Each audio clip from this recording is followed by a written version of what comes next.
자, 오늘 예수님 다시 사셨는데, 자, 여러분들 다시 사셨음에도 불구하고 여전히 다시 산 것에 대한 그 은혜가 없는 경우들이 너무 많아요. 부활주일이 되면요, 부활주일을 기념하면서 그 부활주일날 많은 그 이야기들을 회고하고 또 예수님 부활하심에 대해서 또 이렇게 참여하고 기뻐합니다. 그런데 실상은 그 부활하신 삶에 대한 영향력이 우리 삶 가운데서 나타나야 되는데 나타나지 못하고 있다는 겁니다. 분명히 부활하셨어요. 그런데도 불구하고 삶 가운데서 그런 영향이 나타나야 되는데 못한다면 그거는 부활 신앙을 믿는 그 믿음이 있는 것이 아니라 여전히 부활하신 예수님을 믿지 않는 것과 다름이 없다는 겁니다. 오늘 여러분들이 읽었던 이 본문의 말씀은 굉장히 중요한 말씀입니다. 이른 새벽부터 부활하신 소식이 그 예루살렘 성 전체에 다 퍼지기 시작했어요. 시체를 찾지 못했거든요. 그리고 더 중요한 건 뭐냐면요, 돌문이 열려 있는 거예요. 여러분들, 우리들이 생각하기로는 돌문이 열린 것과 시체 없는 것이 어떤 그거죠? 라고 이야기할 수 있지만요, 이 돌문은요, 5명의 장정이 그 문을 열거나 닫아야지만 가능할 수 있는 돌문이에요. 그 안에 예수님이 장사되어진 거예요. 그런데 이른 새벽에 갔더니 그 앞에는 로마 군인들이 철벽처럼 지키고 있었어요. 그런데 로마 군인들을 넘어서지 않고는 절대로 이 돌문을 열 수 있는 것이 아니에요. 그런데 그 밤새도록 지켰던 로마 군인들 앞에 어떤 누구도 나타나지를 못했어요. 남자들은요, 다 이미 도망을 갔거나 또 그 제자들은 다 어디에 숨어 있었냐면요, 마가의 다락방이라는 그곳에서 문을 다 닫고 두려운 마음으로 거기에 은신하고 있었던 거예요. 그때 누가 지금 예수님의 무덤 앞에 갔을까요? 여인들이 간 거예요. 여인들이. 막달라 마리아가 제일 먼저 새벽에 예수님의 그 무덤 앞에 간 겁니다. 왜냐하면요, 예수님이 돌아가시고 난 다음에요, 땅에 지진이 있고요, 여러 가지 일들이 있었어요. 그리고요, 그 다음날이 이들이 이야기는 안식일이었습니다. 안식일은 예배를 드리기 때문에 이스라엘 백성들은 안식일날 아무것도 할 수가 없었어요. 토요일이었겠죠? 어제예요. 그러니까 금요일 저녁에 예수님의 돌아가시고 그 예수님의 십자가에서 내린 다음에 이들이 급히 아무것도 하지 못하고 그냥 무덤 안에 넣기 바빴어요. 왜냐하면 안식일 때문에. 그 안식일날 예배 때문에 아무것도 할 수 없기 때문에 그들 그 율법에 속하여 있기 때문에 그 방법대로 한 겁니다. 그래서 예수님의 시체 처리를 어떻게 하지는 못했어요. 그러니까 여인들이 어땠어요? 안식일부터 또 예수님 돌아가신 날까지 이 3일 동안은 전전긍긍한 거예요. 여인들이. 이 시체를 어떻게 우리가 잘 보존할 수 있을까? 그 핏자국과 그런 상처 자국들을 그나마 좀 어떻게 좀 닦기라도 하더라도 또 그가 가지고 있는 예수님의 세마포를 갈아입혔기라도 했더라면 그런 이제 마음에 새벽부터 이제 가게 된 거예요. 다시 말하면요, 여인들은 이틀 밤을 예수님만 생각을 한 거예요. 예수님 어떻게 하면 될까? 예수님 그 시체를 어떻게 우리가 깨끗하게 닦아드릴 수 있을까? 그 옷은 어떻게 갈아입힐 수 있을까? 온전히 예수님에게 사로잡혀 있는 겁니다. 그런데 제자들은 그때 그 사로잡히면, 여인들은 그 예수님을 보려고 하는 그 마음에 사로잡혔는데 제자들은 어떤 마음이었을까요? 다른 마음이었어요. 어떤 마음이냐면요, 불평하는 마음이었죠. 어떻게 그럴 수가 있지? 어떻게 우리를 내버리고 돌아가실 수가 있지? 예수님이 메시아가 아니었단 말인가? 우리가 생각해서 그 능력 있으신 분이 아니야? 만왕의 왕이 아니신가? 그러면 그 당시에 사람을 살리고 오병이의 기적을 보이고 이적과 표적은 다 뭐란 말인가? 도대체 믿을 수가 없다는 거. 저렇게 허무하게 예수님 십자가에 못 박혀 돌아가신단 말인가? 우리들은 분명히 예수님을 통해서 꿈꾸는 나라가 있었는데 예수님이 이 나라에서 로마를 몰아내고 이 나라의 왕이 돼서 진정한 평화의 왕이 돼서 전 세계를 우리가 호령하며 또 지배할 수 있는 그런 왕 아니셨던가? 그런데 예수님이 죽다니, 예수님이 돌아가시다니, 이런 이야기들로 가득 그들의 마음속을 채우고 있었습니다. 그리고 그 마음속에 채우다 보니까 어떤 게요? 두려웠던 거예요. 예수님도 죽었는데 우리 바깥에 나가면 로마한테 잡혀서 우리도 결과적으로 죽게 될 거야. 이건 아무것도 아닌 거야. 해프닝이었던 거야. 그래, 예수님은 하나님의 아들이 아니셨을지도 몰라. 그냥 사람인 거야. 응?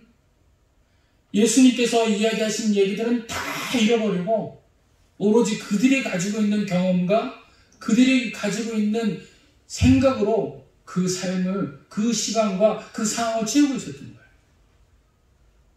한쪽 여인들은 온전히 예수님을 집중해서 어떻게 하면 시간이 빨리 지나가서 이른 아침에 예수님을 만나뵐 수 있을까라고 생각을 한 반면, 한쪽은 예수님의 절망하고 슬퍼하고 낙심하고 또 예수님을 믿는 믿음이 잘못되어져 있던 거예요.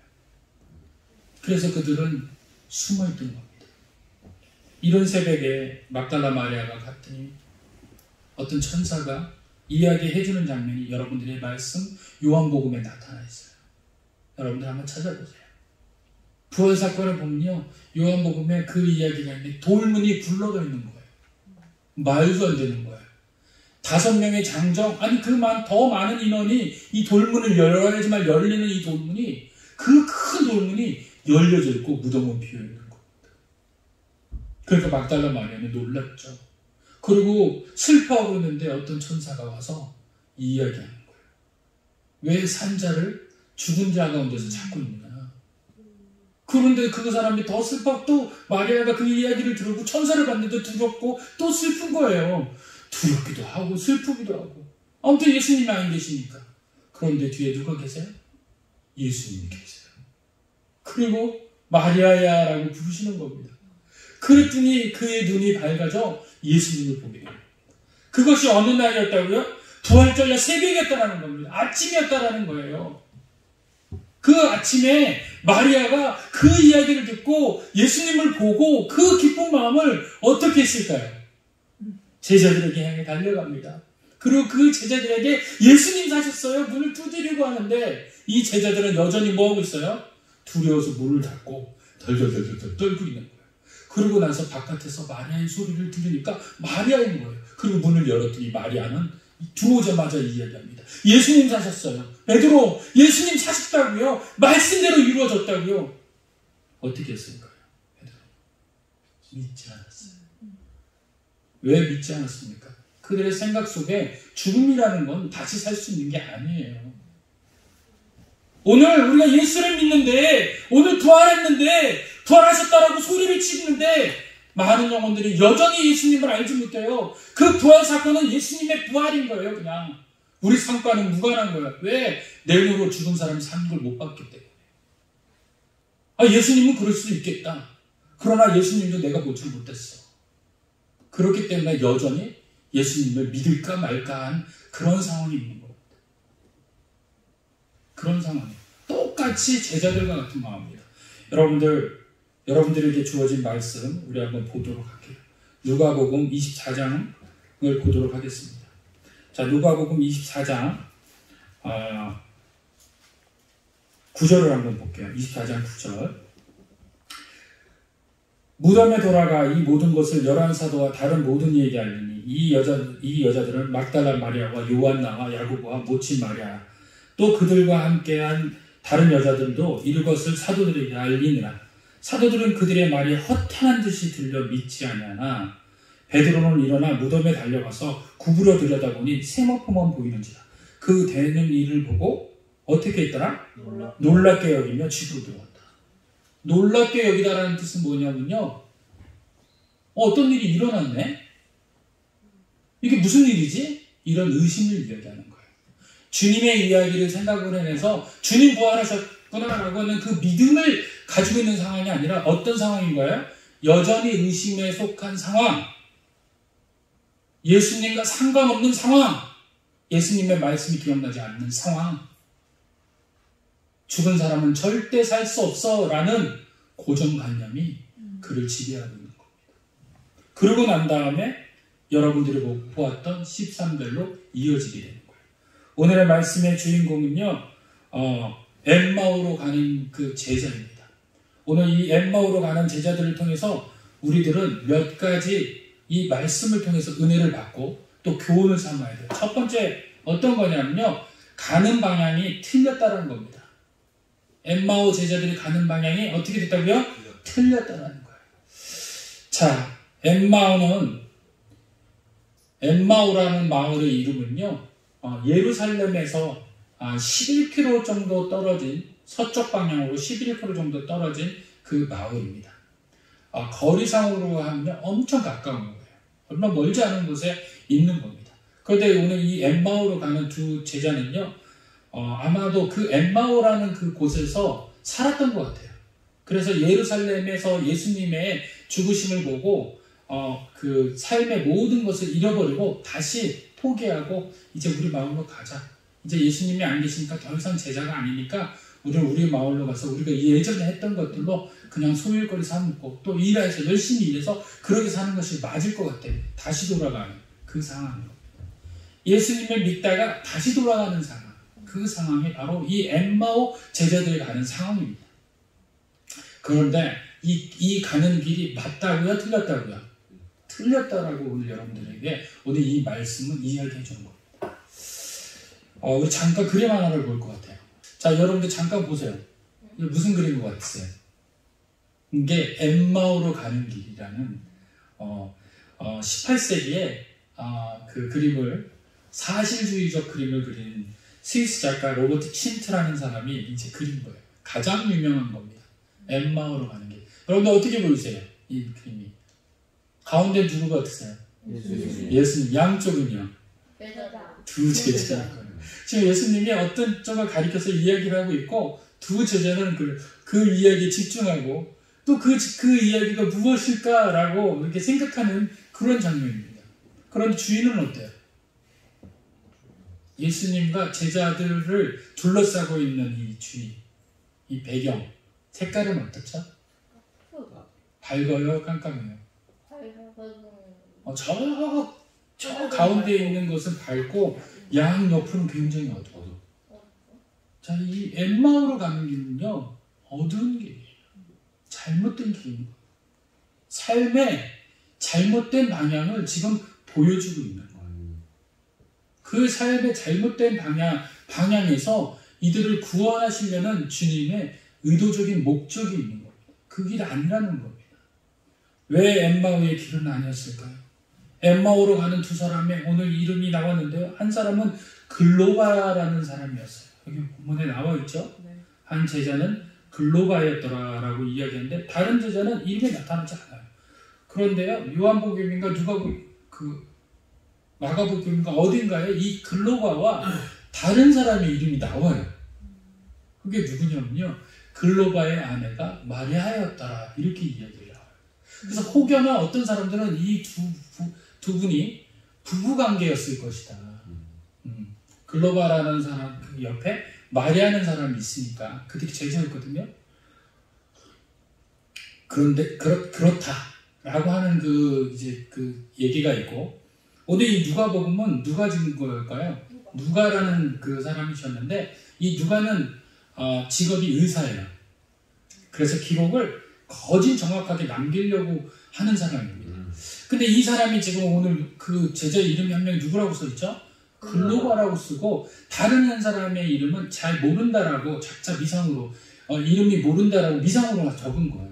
그런데 누가는 이런 이야기들을 이렇게 쉽게 놓칠 사람은 아닌 걸로 봐서 분명히 한 사람의 이름은 잘 모르고 한 사람은 글로바였다, 이렇게 이야기해서 많은 목사님들이 글로바라는 그 사람의 제자의 이름을 대고 나머지는 모르는 제자 이렇게 해서 2명의 제자였다. 그래서 지금까지 설교는 다 2명의 제자로 이렇게 이어집니다. 물론 저도 그 두 가지에 대해서 뭐 옳고 그름을 따지려고 하는 건 아니에요. 그것이 중요한 건 아니고, 아무튼 이 제자가 이제 엠마오로 향해 갑니다. 이 엠마오라는 마을의 이름은요, 원래는 뭐냐면요, 온천이라는 뜻을 가지고 있어요. 그래서 헬라어와 히브리어를 따지면 온천이다라는 거예요. 그러니까 뜨거운 곳, 뜨거운 물이 있는 곳. 그래서 이들의 마음의 상처와 이들의 삶의 모든 고단함을 어디서 지금 해결하는 거예요? 육신적인 그 뜨거운 물들로 해결하는 겁니다. 또 이 엠마오는요, 많은 지금 그 그 유럽에 있는 사람, 또 아시아에 있는 전 세계에 있는 사람들이 병 고치러 오는 곳이 어디예요? 이 엠마오래요. 이 뜨거운 이 온천으로 인해서. 그래서 유명해졌다고 합니다. 그것이 어떻게 중요한 건지는 알지 못하지만 아무튼 이들은 자기의 삶의 터전이었던 것으로 다시 회개하는 그런 이제 그 삶을, 여정을 그곳으로 정한 겁니다. 그런데요, 존 뉴튼이라는 목사님이 계세요. 여러분들이 알고 있는 찬송가 어메이징 글레이스라는 찬송가죠. 나 같은 죄인 살리신, 나 같은 죄인 살리신 주 은혜 놀라와, 이 찬양, 이게 이제 어메이징 그레이스인데 이걸 누가 썼냐면 존 뉴튼이라는 목사님이 이제 작사 작곡을 하신 겁니다. 근데 이 존 뉴튼이라는 목사님은요 이렇게 이야기합니다.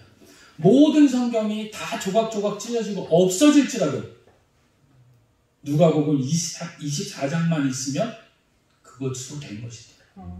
그 정도로 그 누가복음 24장은 굉장히 중요한 겁니다. 왜? 부활하신 사건을 통하여서 삶의 모든 방향들이 바뀔 수 있다는 겁니다.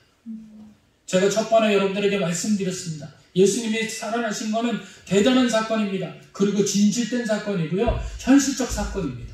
왜 그러냐면 첫째는요, 무덤이 비었다라는 겁니다. 예수님의 말씀대로 되었다라는 것이죠. 그리고 제일 중요한 거는요, 구약에 이야기한 예언이 이루어졌다라는 거예요. 그리고 세 번째는 이유는요, 많은 증인들이 있다는 겁니다. 처음에 여인들이 있었죠. 여인도 혼자 있는 것이 아니라 여러 명의 여인들이 봤다는 거예요. 그리고 누가 봅니까? 제자들이 봤어요. 그리고 고린도전서 15장 6절에 보면요. 고린도전서 15장 6절에 보면요. 500명의 제자들이 한꺼번에 예수님을 봐요. 여러분들 그 예수가 역사다라는 책을 쓰신 분이 있어요. 그 쓰신 분이 원래 기자였죠. 근데 이 사람이 자기 아내가 늘 예수님 때문에 예수를 믿고 난 다음에 삶이 변해버린 겁니다. 그리고 그 삶으로 인하여서 예수님보다 그 인생의 삶을 더 중요시 여기고 모든 예배와 모든 상황들을 이제 진실되게 믿고 거기에 집중하는 거예요. 그러고서 삶이 변하는 거예요. 그런데 이 기자는요, 그게 싫은 거예요. 예수님을 적게 믿고 교회도 좀 적게 나가고 좀 예수님에게 마음을 좀 적게 줬으면 좋겠는데 그러지 않고 그럴 때일수록 더 예수님에게 집중하며 기도하며 안 하던 성경 공부와 또 안 하던 기도와 또 안 하던 상황들로 이 자매가 변화되어지는 거예요. 그리고 온전히 예수님의 삶으로 변화되어지는 겁니다. 예수님의 삶으로 변화되어지니까 모든 것이 균형을 잡고요.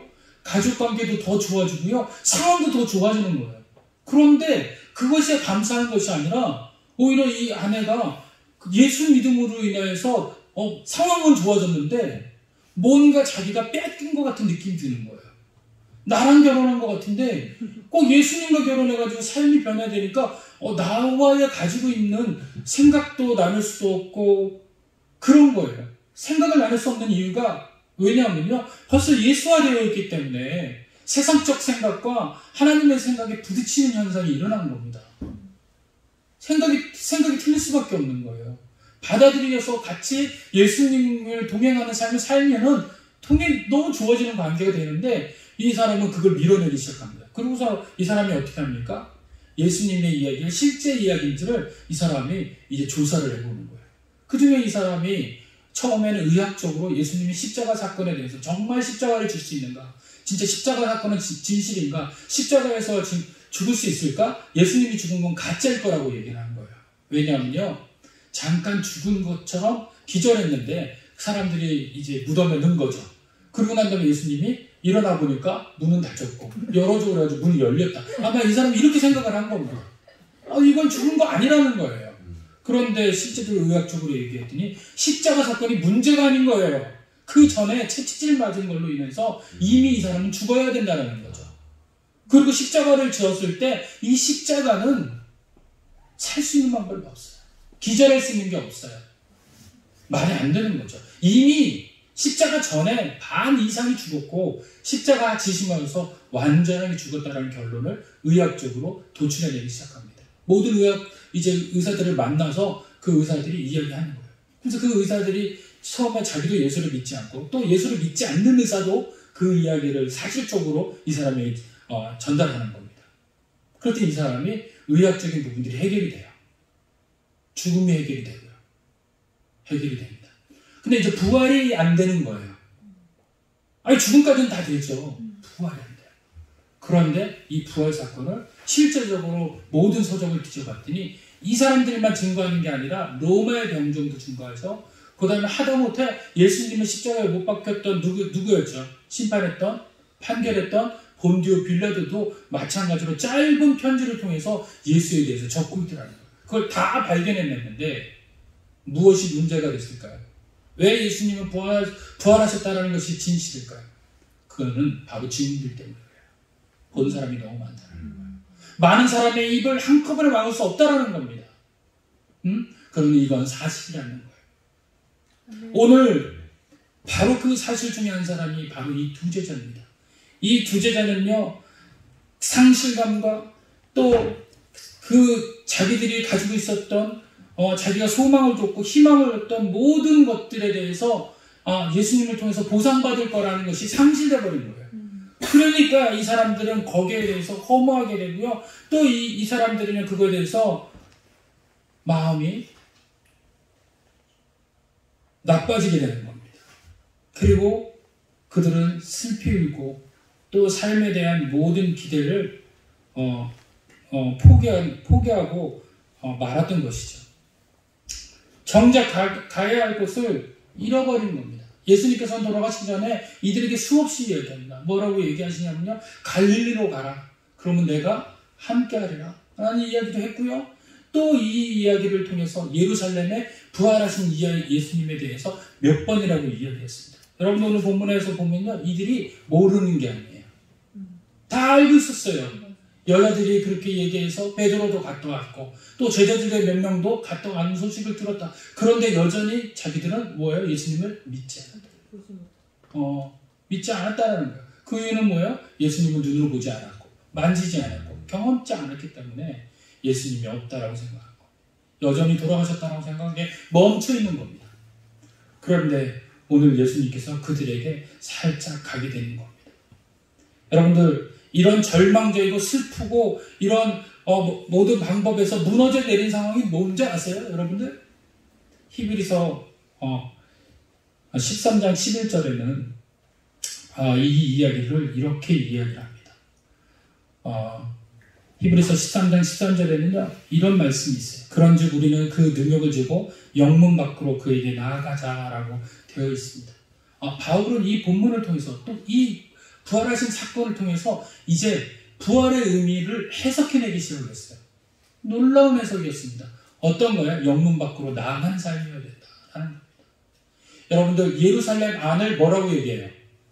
영문 안, 성문 안이라고 얘기합니다. 예루살렘 밖을 뭐라고 그래요? 성문 밖이라고 이야기하는 거예요. 오늘 예수님은 어디에서 돌아가셨어요? 예루살렘 안입니까? 예루살렘 밖이에요. 예루살렘 밖에서 돌아가신 겁니다. 다시 말하면 예루살렘 밖에서의 이 죽음은요. 예수님이 계신 그곳의 죽음인 겁니다. 예수님은 예루살렘 안에 계신 것이 아니에요. 예루살렘 밖에 계신 거예요. 그러나 이 제자들과 많은 예수를 믿는 지금 이 시대에 성도들은 어디에 살기를 원하냐면 예루살렘 안에 있기를 원하는 거예요. 그것이 뭡니까? 그것이 성공의 자리고요. 위안의 자리고요. 행복의 자리고요. 또 자기만의 자리이기 때문에 예루살렘 안에 있기를 원하는 겁니다. 그곳에서 나올 생각을 안 하는 거예요. 예수님 믿지 못한 이유는 뭡니까? 그것이 더 좋기 때문에 그렇습니다. 그러나 주님은 그들에게 뭐라고 얘기해? 오늘 우리들에게 뭐라고 얘기합니까? 다 같이 우리가 영문 밖의 삶을 살아야 된다는 거예요. 그것은 뭐냐면 예수님과 함께 살아야 승리할 수 있는 삶이라는 거예요. 아멘. 그런데 여전히 이들 두 제자는 영문 밖이 아닌 영문 안의 삶을 살기를 원하고 그걸 결정짓고 다시 엠마오라는 예전에 과거에 살았던 그 지옥과 같은 여러분들 보여지기에는 평범하고 너무 좋은 것 같은 세계일지 모르지만 실제는 주님이 사라진 세계, 주님과 무관한 나라 그곳에서 살기를 원하는 거예요. 그것이 희망이라고 생각을 하는 거예요. 그랬더니 오늘 예수님께서 그들에게 나타나서 어떻게 이야기합니까? 영문 밖의 삶이 아니라 영문 안의 삶이 아니라 영문 밖의 삶을 살아야 한다라고 이들에게 이야기합니다. 예수 그리스도를 따르는 예수님의 제자들은 여전히 성문 안에서 그들의 생각으로만 지금 예수님을 평가하고 생각하고 있었을 때 예수님은 그들에게 영문 안에 거하지 말고 영문 밖으로 나아가자라고 초청하는 겁니다. 그래서 히브리서 기자는 이것을 성문 안과 성문 밖으로 방향 바뀐 삶에 대해서 조명하고 이야기하는 것입니다. 사랑하는 성도 여러분, 자신의 삶에 대한 진지한 성찰의 기회가 없는 것은 많은 사람들이 성문 안에서의 삶을 살고 원하는 것과 같은 거예요. 정말 중요한 건 성찰해야 돼요. 뒤를 돌아봐야 돼요. 정말 이것이 옳은지. 그곳은요, 평범하게 보고 너무도 좋은 것 같은 것으로 다 가득 차 있지만 실질적은요, 정말 아무것도 없는 곳이라는 것을 여러분들 말씀을 통해서 알기를 원합니다. 성문 밖은 예수님의 십자가가 서 있는 곳입니다. 거기는 평안한 곳이 아니라 고난이 기다리는 곳입니다. 거기는 성공이 보장된 곳이 아니라 수치와 모욕이 있는 곳입니다. 거기는 영광을 받는 자리가 아니라 자기 희생을 십자가를 통하여서 성공시키는 자리예요. 그런데 왜 주님은 이 성문 밖에 대해서 이야기할까요? 그것은요, 죽는 자만이 살 수 있기 때문에 그래요. 아멘. 할렐루야. 아멘. 자기 자신이 죽여야 누가 살 수 있어요? 내 안에 예수가 사는 것처럼 성문 밖의 삶은 죽음과 같은 삶처럼 보이지만 실제적으로는 그것이 오히려 진짜 살아나는 삶인 줄 믿으시길 바랍니다. 그래서 오늘 엠마오로 가는 두 제자에게 예수님 나타나셔서 성문 안에 있는 삶에서 성문 밖에 있는 삶으로 옮기려는 그런 은혜를 그들에게 허락을 하십니다. 그리고 말씀으로 그들과 함께합니다. 얘들아, 너희들이 있어야 할 곳은 엠마오가 아니니라. 너희가 떠난 예루살렘 성문 밖 골고다 언덕, 내가 십자가에 못 박힌 곳, 내가 고난과 수치를 당한 곳, 바로 그 자리가 너희가 있어야 할 곳이다. 이렇게 말씀하시면서 두 제자의 삶의 방향을 완전히 되돌려 놓습니다. 그래서 예수님이 나타나신 거예요. 이렇게 이런 일이 이루어지면서 어떻게 이 사람들이 삶 가운데서 바뀐 줄을 알고 있어요? 본문의 말씀에 이렇게 이야기합니다. 그들이 예수님에 대한 말씀을 읽고 난 다음에 그들이 마음의 뜨거워짐으로 가능하게 됐다는 것을 설명해요. 그들이 뭐라고 얘기해요? 주님께서 우리들에게 말씀하실 때 우리 마음이 뜨거워지지 아니하였더냐? 이 이야기를 하는 것입니다. 다시 말하면요, 주님의 말씀 밖에는 우리를 뜨겁게 할 수 있는 것이 없어요. 우리를 되돌릴 수 있는 방법이 없음을 기억하시길 바랍니다. 여러분들, 우리는 끊임없이 성문 안으로 들어가는 경향이 있어요.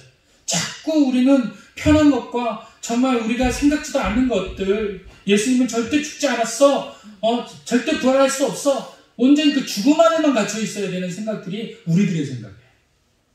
그래서 절대 할 수 없다라고 포기하고 낙담하고 낙심하는 그 성문 안의 삶이 늘 우리들의 경향이라는 거예요.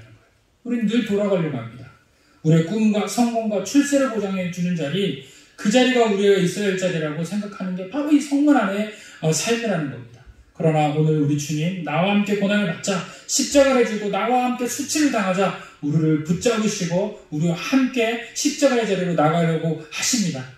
이 말씀을 우리는 들어야 해요. 그래야 우리의 삶에 소망이 생기고 우리 교회에 소망이 생기는 거예요. 왜? 주님은 그 십자가 아래에서 부활하심으로 우리에게 그 살아난 삶을 우리들에게 증명하시기 때문입니다. 절망같이 보이지만 부활이 실제적인 사는 삶이고, 결국 부활은 죽어야 새롭게 태어나는 것이 바로 부활이라는 거예요. 죽지 아니하면 다시 태어날 수가 없는 거예요. 그래서 반드시 우리의 자아와 우리의 모든 영문 안의 삶들을 영문 밖에 있는 십자가의 못을 갖고 주님의 부활하심을 경험하면서 다시 살아나는 저와 여러분 되시길 간절히 원합니다. 그렇게 해야지 슬픔과 절망이 우리가 기쁨과 소망으로 변한다는 것을 잊지 마시기 바랍니다. 그래서 그 두 제자의 삶을 변화시키신 거예요. 가던 자리를 멈추고 이제 영문 밖으로 돌아가자, 십자가로 돌아가자, 그들의 삶을 돌이키신 겁니다. 저와 여러분들에게도 오늘 이런 사건이 일어나는 줄로 믿으시기 바랍니다. 오늘 본문을 통해서 십자가 사건으로 다시 돌아가기를 간절히 원합니다. 이제 이 부활 사건은요, 그냥 우리와 아무 상관이 없는 사건이 아니라 십자가의 사건을 통해서 우리가 돌아갈 수 있는 은혜의 사건인 줄로 깨달으시길 바랍니다. 두 번째 우리에게 전해주시는 은혜는요, 주님 말씀으로밖에 우리가 회복될 수 없다는 거예요. 오늘 본문에는 여러분들에게 그 이야기하셨던 것처럼 우리 마음에 불이 붙고 우리 마음이 뜨거워지는 순간은 언제였느냐 이렇게 이야기하는 경우가 있죠. 두 사람이 이렇게 말합니다. 예수님께서 우리에게 성경을 풀어주실 때 우리의 마음이 뜨겁지 아니하더냐 이렇게 표현하는 그 본문의 말씀이 있습니다. 그렇습니다. 우리 마음에 불이 붙고 우리 마음이 뜨거워지는 순간은 우리의 눈이 새롭게 떠지는 순간입니다. 지금까지 믿고 있던 이성과 경험은 무너지고 새롭게 부활신앙이 주어졌을 때 우리 마음이 뜨거워지는 겁니다. 바울은 이 경험을 깨달음이다라고 이야기를 한 거예요. 깨달았다 이렇게 표현하는 겁니다. 지금까지 믿고 있었던 이성과 경험이 무너진 상태. 그래서 예배서 1장 18절에는 이렇게 이야기합니다. 너희 마음의 눈을 밝히사 그의 부르심의 소망이 무엇이며 성도 안에서 그 기업의 영광이 풍성함이 무엇이며 라는 이 말씀입니다. 다시 말하면 예수님께서 말씀을 풀어주실 때 두 사람은 비로소 깨달았습니다. 예수님께서 부활하셨다는 말 정말 이상한 말이 아니구나. 예수님이 부활은 이미 하나님께서 약속하신 것이었구나. 우리가 길에서 만난 사람이 바로 부활하신 예수님이었구나. 말씀에서 사는 삶이 없으면 끊임없이 다른 의심이 생겨요. 그런데 말씀이 우리 안에 농축되고 쌓이잖아요. 그러면 의심이 믿음으로 바뀌기 시작합니다.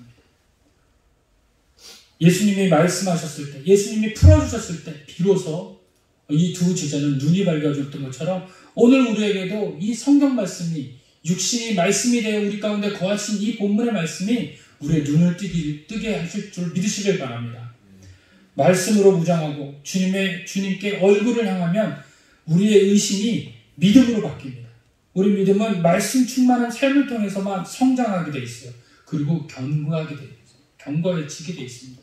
그래서 오늘 이 제자들이 비로소 하는 주님의 말씀을 통해서 주님이 주신 일들에 대해서 다시 생각난 것처럼 오늘 우리들에게도 주신 이 성경 말씀을 통해서 주님이 이야기하시는 일들이 날마다 생각되어지는 그런 삶을 살아야 될 줄로 믿으시길 바랍니다. 그것이 주님이 원하시는 이 본문을 통해서 우리들에게 말씀하고자 하시는 그런 뜻입니다. 세 번째는요, 가장 중요한 겁니다. 예수님과 동행하는 삶을 가진 사람이 세상을 이겨요. 여러분들, 제 눈을 좀 뜨세요. 정말 중요한 본문이에요.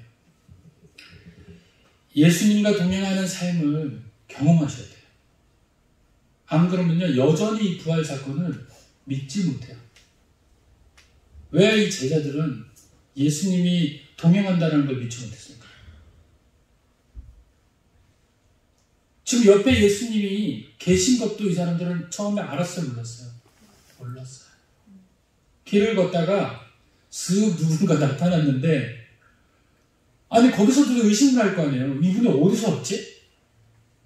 그런데 이 사람들 서로가 자기중심적인 얘기, 자기 소망에 대한 얘기, 자기 사건에 대한 얘기, 어디서부터 문제였을까라는 그 이야기에 집중하고 있는 거예요. 왜 예수님 돌아오셨지? 예수님의 생각으로 그들의 생각을 가득 채워야 되는데 안 그러니까 딴 길로 가게 되고요. 딴 곳으로 인해서 힘을 잃게 되는 거예요. 다시 말하면 이 세대의 사람들이요, 말씀으로 힘을 얻어야 되는데 말씀 떠나가고요, 상황에 대한 이야기들을 하고 있어요. 우리가 순전하게 착하면, 선하게 노력하면, 우리가 헌신하면, 우리가 순종하면, 우리가 하면 뭔가 되겠다라는 거예요. 아니라는 거예요. 주님이 계신지를 먼저 발견해야 돼요. 주님이 동행하시는지를 먼저 깨달아야 되는 겁니다. 요한복음 16장 32절에서 33절에 이렇게 이야기합니다. 예수님이 돌아가시기 전에 먼저 이렇게 말씀하세요. 보라, 너희가 다 각각 제 곳으로 흩어지고 나를 혼자 둘 때가 오나니 벌써 왔도다. 그러나 내가 혼자 있는 것이 아니라 아버지께서 나와 함께 있느라. 누가 함께 있다고요? 누가 함께 있다고요? 누가 이 이야기를 하셨다고요? 예수님이 누가 함께 하신다고요? 아버지는 누구세요? 할렐루야. 예수님은 지금 뭐라고 하세요? 동행하시는 분이 계시잖아요. 인지하고 있는 거예요. 누가 동행하십니까? 하나님이 동행하십니까? 우리는 누가 동행한다는 걸 알아야 돼요. 예수님. 같은 거예요. 예수님은 하나님과 동행한다는 걸 인지하시고 우리는 누가 동행한다는 걸 인지해야 돼요. 예수님. 33절은 이렇게 얘기합니다. 이것을 너희에게 이르는 것은 너희로 내 안에서 평안을 누리게 하려 함이라. 세상에서 너희가 환난을 당하나 담대하라. 내가 세상을 이겨노라. 아멘. 할렐루야. 아멘. 세상을 이긴 주님이 오셨는데 왜 우리가 담대하지 못해요? 여러분들 알죠? 여호수아 1장에는 강하고 담대하라는 이야기가 나옵니다. 이 담대하라는 말씀은 뭡니까? 성경에서 너희들은 담대하라라고 이야기하는 그 말씀이 결과적으로는 어떤 거냐면요. 바로 너희들의 주변을 살펴서 그 눈을 거기에서 떼지 말라라는 게 이 바로 담대하라는 이야기입니다. 말 뜻은요, 아마즈라는 얘기예요. 히브리어로 아마즈라는 말입니다. 다시 말하면요, 네 눈을 거기서 떼지 마! 결코 떼지 마! 오늘 여기서 강하고 여기서 하나님께서, 예수님께서 제자들에게 평안을 누리게 함이라. 세상에서 너희가 환난을 당하나 뭐 하라고요? 담대하라.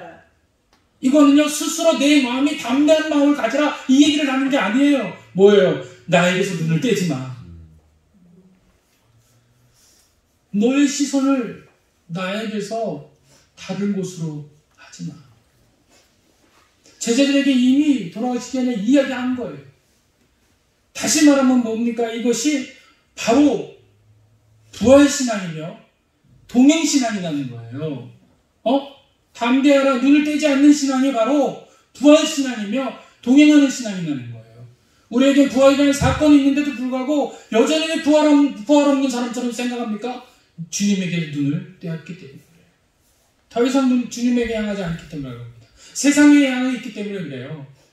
여러분들, 오늘 이 두 제자는요, 예수님과 동행하면서요, 예수님이 계신지 안 계신지 몰랐어요. 그러고 난 다음에 말씀을 통해서 예수님이 계신지를 알게 됩니다. 그런데 그들이 뭐라고 이야기합니까? 28절에 그들의 가는 마을에 가까이 가면 예수는 더 가려 하는 것 같지 아니하시더라. 아니, 더 가려 하셨다고 그랬어요. 더 가려. 그들과 가는 그 마을의 종착지가 아니라 그 마을보다 더 가려고 하셨다는 거예요. 그런데 어떻게 합니까? 그들이 강권하여 이르되 우리와 함께 유합시다. 뭐라고 얘기해요? 때가 저물어가고 어떻게 해요? 날이 이미 기울었나니. 때가 젊고 날이 기울었다는 이 뜻이 뭡니까? 내 인생의 날이 저물었다라는 거예요. 내 때가 이미 끝났다라는 겁니다. 소망의 때가 끝나버리고 있는 상황인데 여전히 우리는 알지 못하고 있는 상황인 거예요. 그것이 환경과 상황으로만 읽혀지는 거 문제 있는 거라는 거. 그렇게 상황이 환경이 그럴 때 우리의 눈은 어디에다 돌려야 돼요?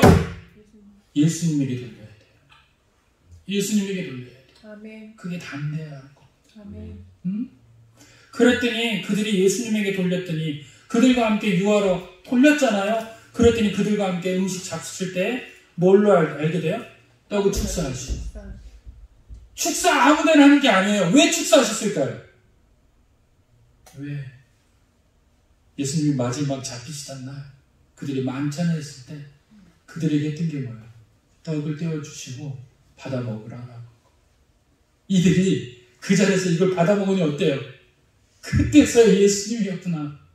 뒤에 보니까 어떻게 돼요? 받아 먹을 때 그들에게 주시니 그때서야 그들의 눈이 밝아졌다. 여러분들, 주님이 주신 것에 받아 먹을 때 눈이 밝아질 때, 주님에 대해서 눈을 시선을 떼지 않을 때 그때야 우리가 비로소 부활의 기쁨을 온전히 누리게 되는 역사가 있게 되는 겁니다. 모든 생활 가운데서 늘 주님에게 있어야 될 그 자리에 눈을 세상적으로 다 소비해버리고 정말 중요한 자기에게 어떤 사건만 일어나면 그때 주님 살려달라고.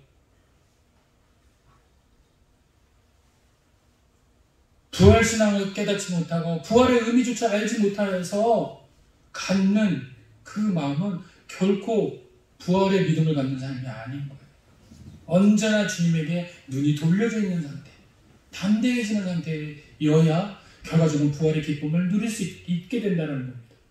그리고 눈이 밝아져 그인 줄 알아보더니 예수가 있어요, 없어요? 없어요. 없습니다. 31절 다 같이 31절 다 같이 읽습니다. 시작.